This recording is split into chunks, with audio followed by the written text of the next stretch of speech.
മത്തായിയുടെ സുവിശേഷം 26-ാം അധ്യായം. യേശുവിനെ വധിക്കുവാൻ ആലോചന. യേശു ഈ വചനങ്ങളെല്ലാം അവസാനിപ്പിച്ച ശേഷം ശിഷ്യന്മാരോട് പറഞ്ഞു, 2 ദിവസം കഴിഞ്ഞ് പെസഹായാണെന്ന് നിങ്ങൾക്കറിയാമല്ലോ. മനുഷ്യപുത്രൻ ക്രൂശിക്കപ്പെടാനായി ഏൽപ്പിക്കപ്പെടും. പ്രധാന പുരോഹിതന്മാരും ജനപ്രമാണികളും കയ്യാഫാസ് എന്നു പേരായ പ്രധാന ആചാര്യൻ്റെ കൊട്ടാരത്തിൽ സമ്മേളിച്ച് യേശുവിനെ ചതിയിൽ പിടികൂടി വധിക്കേണ്ടതെങ്ങനെയെന്ന് ആലോചിച്ചു. അവർ പറഞ്ഞു, തിരുനാൾ ദിവസം വേണ്ട, ജനങ്ങൾ ബഹളമുണ്ടാക്കും. ബഥാനിയായിലെ തൈലാഭിഷേകം. യേശു ബഥാനിയായിൽ കുഷ്ഠരോഗിയായ ശിമിയോൻ്റെ ഭവനത്തിലിരിക്കുമ്പോൾ വിലയേറിയ സുഗന്ധതൈലം നിറച്ച ഒരു വെൺകൽ പാത്രവുമായി ഒരു സ്ത്രീ അവനെ സമീപിച്ചു.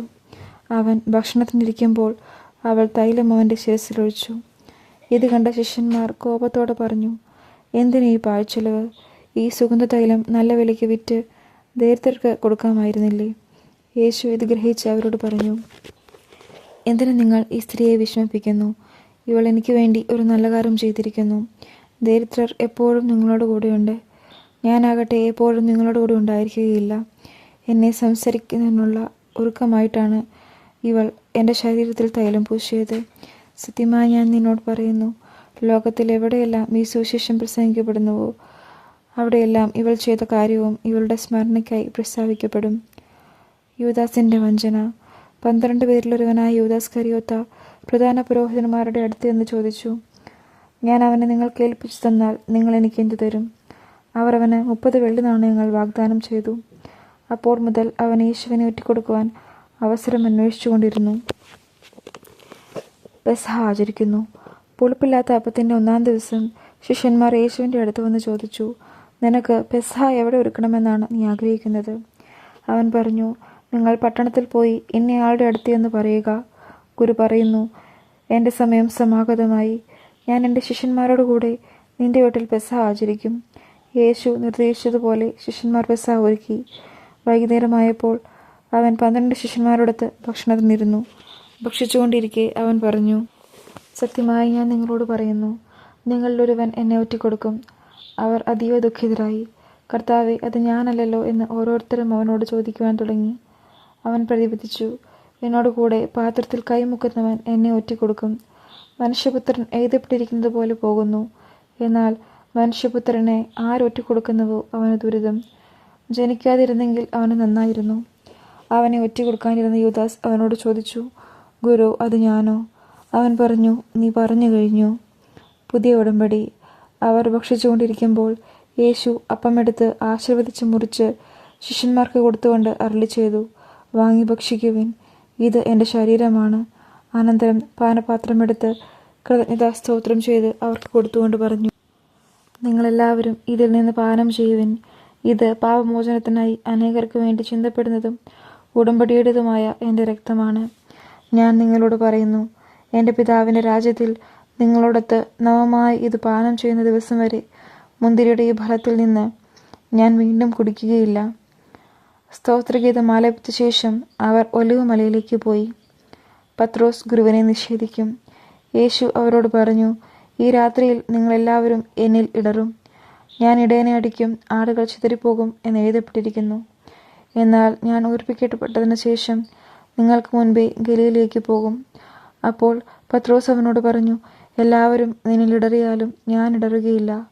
യേശു പറഞ്ഞു, സത്യമായി ഞാൻ നിന്നോട് പറയുന്നു, ഈ രാത്രി കോഴി കൂകുന്നതിന് മുമ്പ് നീ എന്നെ 3 പ്രാവശ്യം നിഷേധിച്ചു പറയും. പത്രോസ് പറഞ്ഞു, നിന്നോടുകൂടെ മരിക്കേണ്ടി വന്നാൽ പോലും ഞാൻ നിന്നെ നിഷേധിക്കുകയില്ല. ഇങ്ങനെ തന്നെ മറ്റെല്ലാ ശിഷ്യന്മാരും പറഞ്ഞു. ഗെത്സമേനിയിൽ പ്രാർത്ഥിക്കുന്നു. അനന്തരം യേശു അവരോടൊത്ത് ഗെത്സമേനി എന്ന സ്ഥലത്തെത്തി.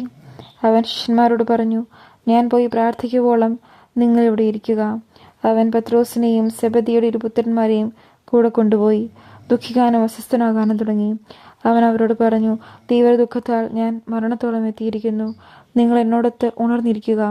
അവൻ അല്പദൂരം മുന്നോട്ട് ചെന്ന് കമിഴ്ന്നു വീണ് പ്രാർത്ഥിച്ചു, എൻ്റെ പിതാവേ, സാധ്യമെങ്കിൽ ഈ പാനപാത്രം എന്നിൽ നിന്ന് അകന്നു പോകട്ടെ. എങ്കിലും എൻ്റെ ഹിതം പോലെയല്ല, അവിടുത്തെ ഹിതം പോലെയാകട്ടെ. അനന്തരം അവൻ ശിഷ്യന്മാരുടെ അടുത്തേക്ക് വന്നു. അപ്പോൾ അവർ ഉറങ്ങുന്നത് കണ്ടു. അവൻ പത്രോസിനോട് ചോദിച്ചു, എന്നോടുകൂടെ 1 മണിക്കൂർ ഉണർന്നിരിക്കാൻ നിങ്ങൾക്ക് കഴിഞ്ഞില്ലേ? പ്രലോഭനത്തിൽ അകപ്പെടാതിരിക്കാൻ നിങ്ങൾ ഉണർന്നിരുന്ന് പ്രാർത്ഥിക്കുവിൻ. ആത്മാവ് സന്നദ്ധമെങ്കിലും ശരീരം ബലഹീനമാണ്. 2-ാം പ്രാവശ്യവും അവൻ പോയി പ്രാർത്ഥിച്ചു, എൻ്റെ പിതാവേ, ഞാൻ കുടിക്കാതെ ഇത് കടന്നു പോവുകയില്ലെങ്കിൽ അങ്ങയുടെ ഹിതം നിറവേറട്ടെ. അവൻ വീണ്ടും വന്നപ്പോൾ അവർ ഉറങ്ങുന്നത് കണ്ടു. അവരുടെ കണ്ണുകൾ നിദ്രാഭാരമുള്ളവയായി. അവൻ അവരെ വിട്ട് 3-ാം പ്രാവശ്യവും പോയി അതേ പ്രാർത്ഥന ആവർത്തിച്ചു. പിന്നെ അവൻ ശിഷ്യന്മാരുടെ അടുത്ത് വന്ന് പറഞ്ഞു, നിങ്ങളിപ്പോഴും ഉറങ്ങി വിശ്രമിക്കുന്നുവോ? ഇതാ സമയം അടുത്തിരിക്കുന്നു. മനുഷ്യപുത്രൻ പാപികളുടെ കൈകളിൽ ഏൽപ്പിക്കപ്പെടുന്നു. എഴുന്നേൽക്കുവിൻ, നമുക്ക് പോകാം. എന്നെ ഒറ്റിക്കൊടുക്കുന്നവൻ അടുത്തെത്തിയിരിക്കുന്നു. യേശുവിനെ ഒറ്റിക്കൊടുക്കുന്നു. അവൻ സംസാരിച്ചു കൊണ്ടിരിക്കുമ്പോൾ തന്നെ 12 പേരിലൊരുവനായ യൂദാസ് അവിടെ എത്തി. അവനോടുകൂടെ പ്രധാന പുരോഹിതന്മാരുടെയും ജനപ്രമാണികളുടെയും അടുക്കൽ നിന്ന് വാളും വടികളുമായി ഒരു ജനക്കൂട്ടവും വന്നിരുന്നു. ഒറ്റുകാരൻ അവർക്ക് ഈ അടയാളം നൽകിയിരുന്നു, ഞാൻ ആരെ ചുംബിക്കുന്നുവോ അവൻ തന്നെ, അവനെ പിടിച്ചുകൊള്ളുക. അവൻ പെട്ടെന്ന് യേശുവിൻ്റെ അടുത്ത് നിന്ന് കുറോ സ്വസ്തി എന്ന് പറഞ്ഞ് അവനെ ചുംബിച്ചു. യേശു അവനോട് ചോദിച്ചു, സ്നേഹിത, നീ എന്തിനാണ് വന്നത്? അപ്പോൾ അവർ മുന്നോട്ട് വന്ന് യേശുവിനെ പിടിച്ചു. യേശുവിനോട് ഉണ്ടായിരുന്നവരിൽ ഒരുവൻ കൈ നീട്ടി വാളൂരി പ്രധാന പുരോഹിതന്റെ സേവകനെ വെട്ടി അവൻ്റെ ചെവി ഛേദിച്ചു കളഞ്ഞു. യേശു അവനോട് പറഞ്ഞു, വാൾ ഉറയിലിടുക. വാളെടുക്കുന്നവൻ വാളാൽ നശിക്കും. എനിക്ക് എൻ്റെ പിതാവിനോട് അപേക്ഷിക്കാൻ കഴിയുകയില്ലെന്നും ഉടൻ തന്നെ അവിടുന്ന് എനിക്ക് തൻ്റെ ദൂതന്മാരുടെ 12-ലേറെ വ്യൂഹങ്ങളെ അയച്ചു തരികയില്ലെന്നും നീ വിചാരിക്കുന്നുവോ? അങ്ങനെയെങ്കിൽ ഇപ്രകാരം സംഭവിക്കണമെന്ന വിശുദ്ധലിഖിതം എങ്ങനെ നിറവേറും?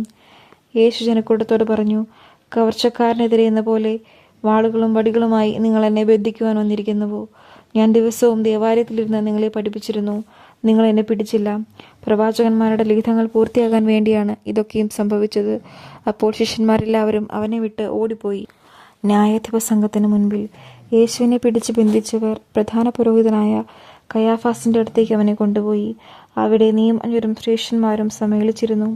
പ്രധാന പുരോഹിതന്റെ മുറ്റം വരെ പത്രോസ് അവനെ അല്പദൂരെയായി അനുഗമിച്ചു. അനന്തരം അവൻ അകത്തു കടന്ന് അവസാനം എന്തെന്ന് കാണുവാൻ പരിചാരകന്മാരോട് കൂടെയിരുന്നു.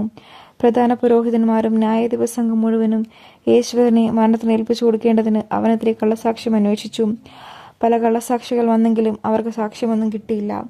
അവസാനം 2 പേർ മുന്നോട്ട് വന്ന് ഇപ്രകാരം പറഞ്ഞു, ഈ ദേവാലയം നശിപ്പിക്കാനും 3 ദിവസം കൊണ്ട് നിർമ്മിക്കാനും എനിക്ക് സാധിക്കുമെന്ന് ഇവൻ പറഞ്ഞിട്ടുണ്ട്. പ്രധാന പുരോഹിതൻ എഴുന്നേറ്റ് നിന്ന് അവനോട് ചോദിച്ചു, നിനക്ക് മറുപടിയില്ലേ? ഇവർ നിനക്കെതിരെ സാക്ഷ്യപ്പെടുത്തുന്ന എന്ത്? യേശുവാകട്ടെ നിശബ്ദനായിരുന്നു. അപ്പോൾ പ്രധാന പുരോഹിതൻ അവനോട് പറഞ്ഞു, ജീവിക്കുന്ന ദൈവത്തിന്റെ നാമത്തിൽ ആണയിട്ട് ഞാൻ നിന്നോട് ചോദിക്കുന്നു, നീ ദൈവപുത്രനായ ക്രിസ്തുവാണോ എന്ന് ഞങ്ങളോട് പറയുക. യേശു അവനോട് പറഞ്ഞു, നീ പറഞ്ഞുവല്ലോ. എന്നാൽ ഞാൻ നിന്നോട് പറയുന്നു, ഇപ്പോൾ മുതൽ മനുഷ്യപുത്രൻ ശക്തിയുടെ വലതുഭാഗത്ത് ഉപവിഷ്ടനായിരിക്കുന്നതും വാനമേഘങ്ങളിൽ വരുന്നതും നിങ്ങൾ കാണും. അപ്പോൾ പ്രധാന പുരോഹിതൻ മേലങ്കി കീറിക്കൊണ്ട് പറഞ്ഞു, ഇവൻ ദൈവദൂഷണം പറഞ്ഞിരിക്കുന്നു. ഇനി സാക്ഷികളെ കൊണ്ട് നമുക്ക് എന്താവശ്യം? ഇതാ ദൈവദൂഷണം ഇപ്പോൾ കേട്ടുവല്ലോ. നിങ്ങൾക്ക് എന്ത് തോന്നുന്നു? അവർ പ്രതിവിധിച്ചു, അവൻ മരണത്തിന് അർഹനാണ്. അനന്തരം അവർ അവൻ്റെ മുഖത്ത് തുപ്പുകയും അവനെ അടിക്കുകയും ചെയ്തു. ക്രിസ്തുവേ, നിന്നെ അടിച്ചത് ആരാണെന്ന് ഞങ്ങളോട് പ്രവചിക്കുക എന്ന് പറഞ്ഞുകൊണ്ട് മറ്റു ചിലർ അവൻ്റെ കർണത്തടിച്ചു. പത്രോസ് യേശുവിനെ തള്ളി പറയുന്നു. പത്രോസ് പുറത്ത് മുറ്റത്തിരിക്കുകയായിരുന്നു.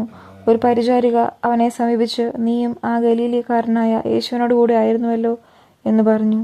നീ പറയുന്നത് എന്താണെന്ന് ഞാൻ അറിയുന്നില്ല എന്ന് അവരുടെ എല്ലാം മുൻപാകെ അവൻ നിഷേധിച്ചു പറഞ്ഞു. അവൻ കവാടത്തിലേക്ക് പോയപ്പോൾ മറ്റൊരു പരിചാരിക അവനെ കണ്ടു. അവൾ അടുത്ത് നിന്നവരോട് പറഞ്ഞു, ഈ മനുഷ്യനും നസ്രായനായ യേശുവിൻ്റെ കൂടെയായിരുന്നു. ഞാൻ അവനെ അറിയുകയില്ല എന്ന് അവൻ വീണ്ടും ആണയിട്ട് നിഷേധിച്ചു. കുറെ കഴിഞ്ഞപ്പോൾ അടുത്ത് നിന്നിരുന്നവർ പത്രോസിനെ സമീപിച്ചു പറഞ്ഞു, നീ അവരിലൊരുവനാണ് തീർച്ച. നിന്റെ സംസാര രീതി തന്നെ ഇത് തെളിയിക്കുന്നു.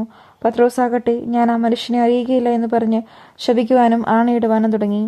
ഉടനെ കോഴി കൂകുന്നതിന് മുൻപ് 3 പ്രാവശ്യം നീ എന്നെ നിഷേധിക്കുമെന്ന് യേശു പറഞ്ഞ വാക്കുകൾ അപ്പോൾ പത്രോസ് ഓർമ്മിപ്പിച്ചു. അവൻ പുറത്തുപോയി ഹൃദയം നൊന്ത് കരഞ്ഞു.